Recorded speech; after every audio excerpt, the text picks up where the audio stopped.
공원국 씨가 쓴 춘추전국 이야기 1권에 나오는 내용입니다. 마침내 무왕은 서쪽 여러 나라들의 연합군을 결성하여 상의 수도 조가를 공격한다. 당시 무왕의 병력은 전차 300대, 용사 3,000명, 갑병 4만 5천 명이었다고 한다. 그에 대항하는 상나라 주왕의 군대는 70만 명이었다고 한다. 상나라의 병력은 분명히 과장되었지만 그 숫자에 의미를 두지 말자. 전쟁을 앞두고 무왕은 일대 연설을 한다.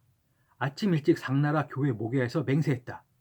왼손에 황색 토끼, 오른손에 흰색 깃발을 들고 말했다. 멀기도 하구나 서쪽에서 온 병사들이여, 나의 제후들이여, 그리고 용, 촉, 강, 모, 미, 노, 팽, 복의 동맹들이여, 그대들의 창을 높이 들고 방패를 나란히 하여 창을 세우시오. 내가 선서하겠소. 그리고 이어서 말했다. 그대들은 군령을 지키도록 노력하시오. 호랑이 같고 곰 같고 이목이 같아야 하오. 투항하는 자는 거절하거나 죽이지 말고 그들로 하여금 서쪽 땅을 위해 힘쓰도록 만드시오.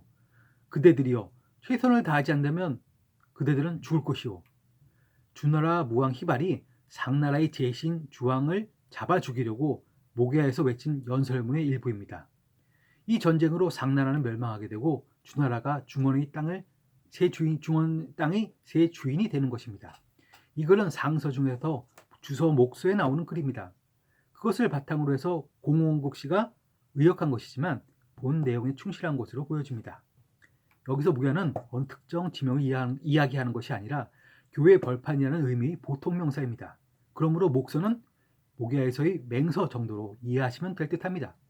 그런데 늘 느끼는 것이지만 여기서도 또 흥미로운 것은 창을 높이 들라는 무왕의 외침입니다. 아무래도 그 당시의 전차전에서는 짧은 검보다는 긴 창이 더 유리했겠죠. 고대 중국에서 검보다 창을 더 선호하는 모습을 자주 볼 수 있었습니다. 그런데 그것보다 이글에서 내가 더욱 주목하는 부분은 바로 주무왕의 군대와 함께 상나라 정벌에 동참한 8개국 연합군의 면모들입니다. 즉 목서 8국이라는 이야기죠. 성균관대학교 이기동 교수가 번역하고 해설한 서경 강설에서는 목서 8국을 다음과 같이 소개합니다. 8나라 모두 서용 낱말이라는 설도 있지만 고일강은 강, 미, 모는 위수와 하수에 있는 북쪽의 나라이고 나머지는 남쪽에 있는 나라들이라 나라라 했다. 이에 덧붙여 이케다 스에요시의 상서라는 책에 나오는 고일강이 살인 잡지의 목서 8국이라는 지도 그림도 소개하고 있어 이해를 돕고 있습니다. 그림을 보면 모나라는 위수와 황해가 만나는 지역에 있었고 미나라는 주나라 인근에 있었으며 강나라는 위수 상류 지역으로 주나라보다 더욱 서쪽 지방에 있었습니다. 총나라는 한수 상류 한중에 있었으며 용나라, 노나라, 팽나라, 복나라는 주나라와 초나라 사이 중간 지역에 있었다고 합니다. 이들이 서유나 남만이 아니었다 치더라도 적어도 중원의 서쪽 아니면 남쪽에 있었던 나라들이라는 것이죠. 여기서 잠깐 우리는 초나라의 특성에 대해서 이해할 필요가 있습니다. 주나라만이 왕이라는 칭호를 갖는 군주를 가질 수 있었다고 이미 한두 차례 이야기한 적이 있었습니다.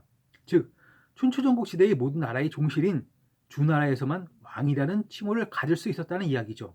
그런데 유독 독특하게도 초나라만이 주나라와 대등하게 자신들의 군주에게 왕이라는 칭호를 사용하고 있었다는 것입니다. 맨 얼굴에 중국사를 쓰신 백양 선생은 주나라가 동초난 이후에는 조나라가 주나라 못지않은 국력을 갖고 그에 걸맞는 위상을 갖추고 있었다고 주장하고 계십니다. 일가 있는 주장입니다. 초안지의 경우 초안지의 항우의 초나라가 괜히 초나라가 아닌 것 같습니다. 황제와 그의 후손들이 세운 주나라, 그 이전 한나라와 상나라는 모두 북방의 민족들이 공포한 나라였습니다. 그런 상나라를 중원의 서쪽 지방에서 흥기한 주나라가 서남방의 여러 민족들과 동맹을 맺어 정복에 나선 것입니다. 물론 주나라조차도 그들의 민족적 시원을 황해에서 찾고 있기는 합니다. 그러나 남방의 베트남조차도 자신들의 지조를 진농시에서 찾고 있는 것을 본다면 약간의 의심이 들기도 하는 것은 또 사실입니다. 중국과 인접한 소국들이 자신들의 유구한 역사를 자랑하기 위해 중국 신화 속의 인물들의 가계 속에 자신들의 조상들의 이름을 끼워 넣는 모습을 종종 보아왔기 때문이죠. 그렇기 때문에 의심 없이 무조건 믿기에는 다소 무리가 있는 것입니다. 주나라를 세운 주족들도 그러지 말라는 법은 없는 것이죠. 현재 중국의 사학계는 황제를 지방 일대에 살면서 곰을 토템으로 삼고 살아가던 부족의 수령으로 추종하고 있는 추세입니다. 그뿐 아니라 상나라도 그 뿌리를 요소 지방에서 찾고 있죠.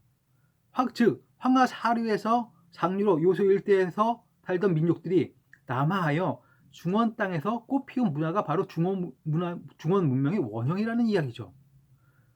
목서의 글은 중원의 서남지역 위수와 한수의 상류 지역에서 세를 불린 주나라와 그의 동맹국들이 이미 중원에서 수백 년 이상 털을 잡고 그곳을 다스리고 있던 상나라를 멸망시키는 과정을 설명하고 있는 것입니다. 이렇듯 그 출발이 상액에 다름에도 다른 두 세력이 중원 일대의 지배권을 놓고 서로 다투고 있음에도 중국의 과거 역사학자들은 이들 두 세력 모두를 중원에서 비롯된 한 일적으로 상정해 놓고서 이견을 무시한 채 주나라와 상나라가 중원의 종주권을 놓고 다투는 단일 민족의 투쟁사로만 중국의 역사를 그려왔습니다. 서경 즉 상서 또한 분서 갱유의 화를 거치면서 소실된 것으로 여겨지고 있었습니다.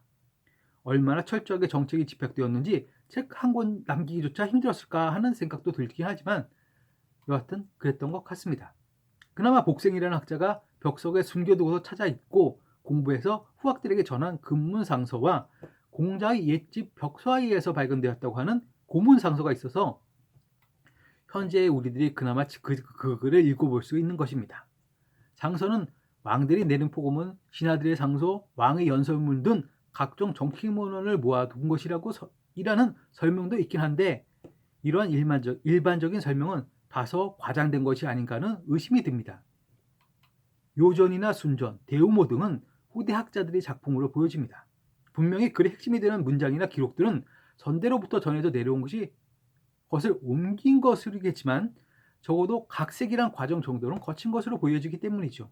여하튼 후대 학자들의 머릿속에서 한 번의 여과 과정은 거친 것으로 보여진다는 것입니다. 이기동 교수가 쓰신 서경 강설에 나오는 글입니다. 서경의 여러 편들의 성립 과정에 대해서는 이설이 분분하다. 본래 서는 주서 몇 편에 국한되고 나머지 대부분은 그것을 토대로 하여 후세에 보충한 것이라는 설도 있다. 문헌학자들의 연구에 의하면 현해고 58편 가운데 이른바 오고라고 일컫는 대고, 강고, 주고, 소고, 낙고와 금등, 자재, 다사 등이 서경 가운데 가장 일찍이 성립된 것으로서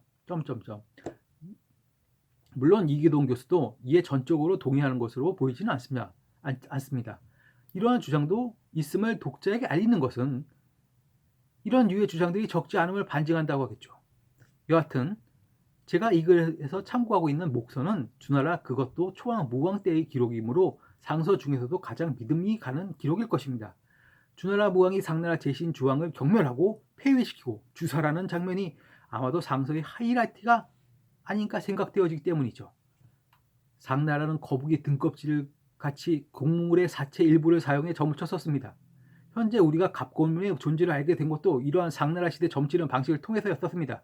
그런데 그러던 것이 주나라에 들어서서 주역, 즉 주나라의 점치는 방식으로 바뀌게 됩니다.